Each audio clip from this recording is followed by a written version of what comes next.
You've written speeches for Richard Nixon, Nelson Rockefeller. I mean, you've were mentored, I think, by Henry Kissinger. Obviously, Ronald Reagan quoted your work a lot. What's it like working with these powerful people? I, you know, I actually, my rule when I worked for politicians was to see them as little as possible. The crucial thing is that I was a speechwriter, and the key thing is they want the best speech they can get for a particular audience. And but if I talk to them before the speech, I have to pay excessive attention to what happens to be in their mind at that particular time. And ordinarily, the meeting with the speechwriter is not a central activity of that day.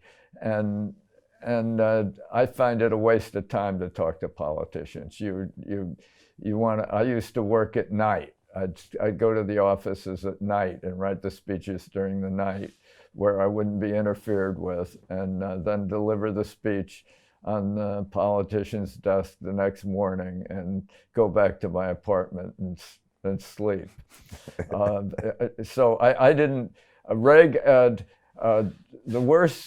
worst job was working for Jacob Javits, who was a really brilliant guy who cared a lot about speeches and wanted to tell you exactly what to write. I had nothing to offer for Jacob Javits. But the best person was Nixon.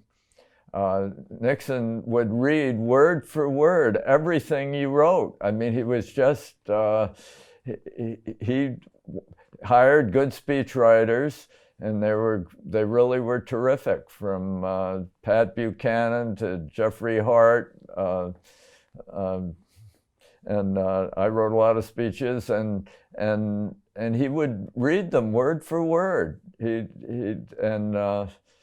And he did very well with his speeches.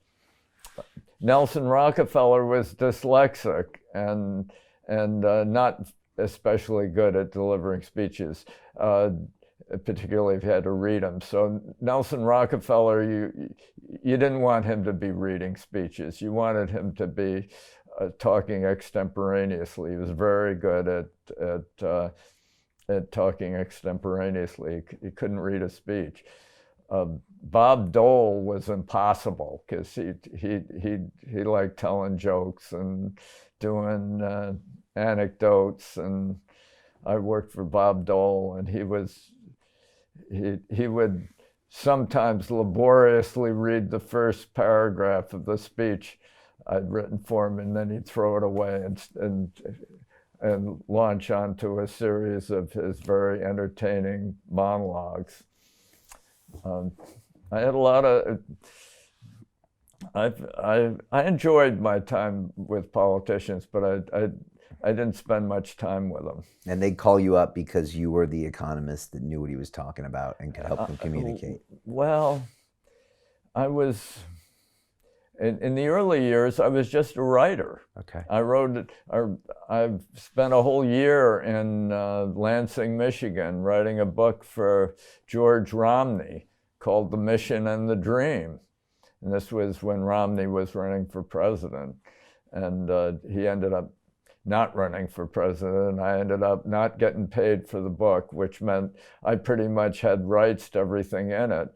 And I converted it into Wealth and Poverty 10 years later. That was why I could write Wealth and Poverty in time to come out before the Reagan administration. And the Reagan adopted Wealth and Poverty. It was a wonderful development for me.